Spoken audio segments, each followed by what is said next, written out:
Bienvenue sur Africa 24. Dans cette nouvelle édition du 12-15, au sommaire de l'actualité, élection sénatoriale au Cameroun, deuxième du genre dans le pays. Le scrutin avait lieu ce dimanche 25 mars. Plus de 10 000 conseillers municipaux étaient appelés à élire 70 sénateurs. Découverte de l'application mobile Miranas, mise en place par une jeune Guinéenne de 24 ans, la plateforme vise à promouvoir les sites touristiques de la Guinée, dont une grande partie reste encore peu connue. Et au Sénégal, la psychose prend de l'ampleur après des rapts et l'assassinat d'enfants en série. Face à cette situation, la population se mobilise et l'État promet la fermeté contre les responsables. Mais tout d'abord, près de 4 mois après la démission de son mari Robert Mugabe, Grace Mugabe est visée par une enquête dans le cadre d'un trafic d'ivoire. L'ex-première dame aurait exporté illégalement de grandes quantités d'ivoire provenant du Zimbabwe. Une enquête est ouverte. Déjà plusieurs suspects ont été arrêtés et pour la toute première fois de son histoire, Grace Mugabe devrait être entendue par la police. Deuxième élection sénatoriale du Cameroun. Le scrutin s'est déroulé sans incident majeur. Ce dimanche 25 mars, 10 626 conseillers municipaux étaient appelés à élire 70 sénateurs sur les 100 que compte le Sénat. Les 30 autres conseillers seront nommés par décret présidentiel. Adidjatou Badawi. Le scrutin pour les sénatoriales au Cameroun a eu lieu ce dimanche 25 mars 2018. Les 58 bureaux de vote représentant les chefs-lieux de département ont été opérationnels sur toute l'étendue du territoire national. 10 626 conseillers municipaux ont constitué l'électorat de l'ensemble du scrutin à travers le pays afin d'élire les 70 sénateurs issus des 9 partis politiques en lice. Les conseillers municipaux passent à tour de rôle pour exercer leur droit de vote dans le calme et dans la sérénité. Donc le vote sera clôturé effectivement à 18 h. Et à cette heure-là, on procédera au dépouillement. Et après le dépouillement, les procès-verbaux seront acheminés à la délégation régionale du centre de l'ECAM et puis à la commission régionale de supervision. L'existence du Sénat au Cameroun est prévue par la Constitution de 1996. La première élection a eu lieu en 2013. 70 sénateurs étaient alors élus pour un mandat de 5 ans. Pour renouveler ce mandat, de nouvelles élections ont été organisées et selon la commission électorale, aucune irrégularité majeure n'a été relevée. Les électeurs, quant à eux, étaient plutôt sereins. En tant que grand électeur, je crois que j'ai fait mon devoir de citoyen de voter et puis de voter le parti dont je suis issu. Nous avons tous voté, donc mon sentiment est la fierté de voir mon parti gagner. Un coup d'essai, un coup de maître, dans les dernières élections ont donné de très bons résultats. Avec la protection, moi-même je doutais, j'avais un doute pour cela. Mais après les élections, j'ai compris que la biométrie c'est une bonne chose, c'est la vraie démocratie. Dans les prochains jours, 30 autres sénateurs seront nommés par décret présidentiel pour un total de 100 sénateurs. Précisons que le Sénat est la chambre haute du Parlement qui reçoit les projets et propositions de loi au même titre que l'Assemblée nationale camerounaise. En revanche, le Sénat siège en dernier recours pour l'adoption des textes avant leur promulgation par le président de la République. Élection sénatoriale également en Côte d'Ivoire. Le RHDP remporte le scrutin de ce dimanche 25 mars. Selon la commission électorale indépendante, le rassemblement des ouféistes pour la démocratie et la paix a remporté 50 des 66 sièges en jeu. Selon les dispositions de la Constitution de 2016, les 2 tiers des sénateurs seront élus et l'autre tiers sera nommé par le chef de l'État. La Guinée regorge de nombreux sites touristiques dont une grande partie reste encore peu connue ou visitée. Le défi de Mariam Kaba est justement de promouvoir ces sites à travers son application mobile dénommée Miranas. La jeune femme a pour objectif de vendre la destination de son pays et a ainsi participé à son essor économique. Découverte dans ce reportage de notre correspondant Emmanuel Milimono. Miranas est une application mobile destinée à vendre la destination Guinée auprès du public. Mariam Kaba, 24 ans, est partie du constat selon lequel la Guinée regorge un important potentiel touristique, mais reste parmi les pays les moins fréquentés de la sous-région. En fait, Miranas, c'est une plateforme web et mobile qui donne des informations sur les lieux touristiques, la culture, l'artisanat de la Guinée.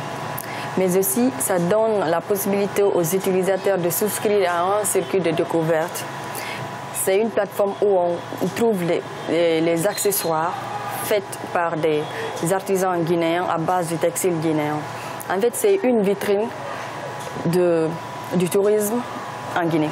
Avec un accès simple et gratuit, les internautes peuvent, à partir de n'importe quel point du globe, consulter et choisir des lieux touristiques à visiter en Guinée.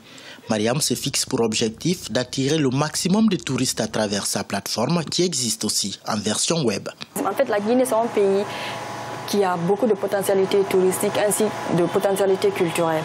Ça, c'est déjà un atout. En plus, les sites sont naturels, il n'y a pas vraiment d'esthétique dessus. Donc, c'est vraiment un potentiel pour nous déjà. La forme de tourisme la plus répandue en Guinée est celle d'affaires, avec 60 000 visiteurs enregistrés en 2016. Pourtant, le pays regorge plusieurs sites, mais ces derniers sont peu connus des étrangers. L'autre obstacle qui se pose à l'éclosion de ces secteurs est celui lié au faible développement des infrastructures routières. Dans le reste de l'actualité, les récentes affaires d'enlèvement et d'assassinat d'enfants au Sénégal ont créé l'émoi. Mystique ou irresponsabilité des parents, le phénomène a pris des proportions alarmantes et inquiète les populations qui vivent désormais avec la psychose. Reportage à Dakar de notre correspondant El Ndiaye. Au Sénégal, l'enlèvement d'enfants est aujourd'hui un fléau qui prend de l'ampleur. Depuis quelques mois, il ne passe quasiment pas un jour sans que la presse ne fasse état d'un meurtre ou d'un enlèvement commis sur un enfant. À ce jour, on dénombre pas mal d'enfants séquestrés et tués. Ce qui l'explique, ça me semble relativement simple. C'est un changement que la société est en train de subir et qui produit des métamorphoses profondes dans les psychismes, dans les comportements et dans les actes qui sont posés quotidiennement par les uns et les autres. Il me semble qu'on est en présence du triomphe de l'esprit matérialiste. Ces rapts d'enfants, à mon avis, s'expliquent essentiellement par le triomphe de l'esprit matérialiste. Au nom de l'avoir, l'acteur sénégalais, et peut-être même sous d'autres cieux, est en train de mobiliser des ressources pour satisfaire ses intérêts personnels. À Dakar, où le mal est plus répandu, les avis sur les causes de ce rapt d'enfants sont partagés. Si certains parlent de faits mystiques liés à cette période préélectorale, d'autres Sénégalais fustigent l'irresponsabilité dont fait montre les parents qui se doivent de prendre en charge leurs enfants. Je crois que c'est des phénomènes qui arrivent à la veille souvent des campagnes électorales. Mais c'est quelque chose à regretter, à condamner de la manière la plus ferme possible. Et cela doit pousser nos autorités à agir en temps réel pour protéger en fait nos enfants. Les parents doivent changer aussi leur mode de vie.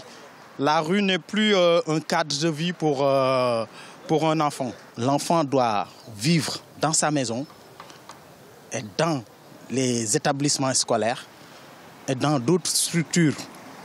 Mais la rue n'est plus un cadre de vie. Du côté de l'État, les moyens matériels de la police sont renforcés et dans sa stratégie de lutte, la police compte également effectuer une occupation régulière du terrain en renforçant aussi les services de renseignement. À la page sport, le karaté, le taekwondo, le tai chi et bien d'autres arts martiaux sont en vogue en Côte d'Ivoire, bien qu'il soit présent dans le pays depuis 2004. Le penchak silat reste encore peu méconnu et ses adeptes veulent désormais vulgariser cet art martial venu d'Indonésie. Reportage de notre correspondant Oliva Jacotan. 14 ans après son introduction en Côte d'Ivoire, le penchak silat veut conquérir plus de monde. Cet art martial originaire de l'Indonésie ou kung fu indonésien qui a 70 ans d'existence enseigne diverses techniques pour mieux se défendre face à une quelconque agression. C'est aussi une discipline qui forge la confiance en soi. Le volet que nous enseignons aussi, c'est vraiment le volet qui rentre dans le cadre du bien-être.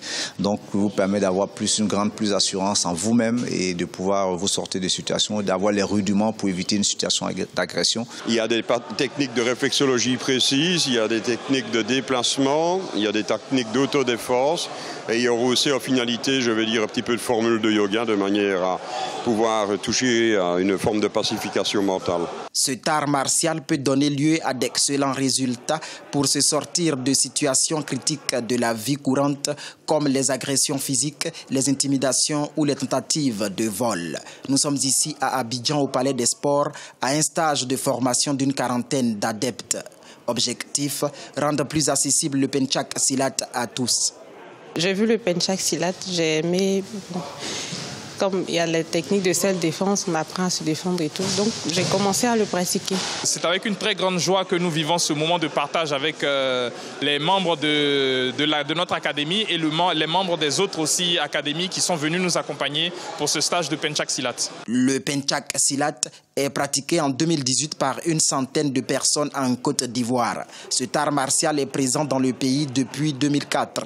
En Afrique, la Côte d'Ivoire reste une pionnière du Pencak Silat selon les adeptes de cet art martial. L'Indonésie et la Malaisie, quant à elles, sont les véritables ambassadrices de ce sport dans le monde. Ce journal a été réalisé par l'ensemble de la rédaction. Merci pour votre fidélité.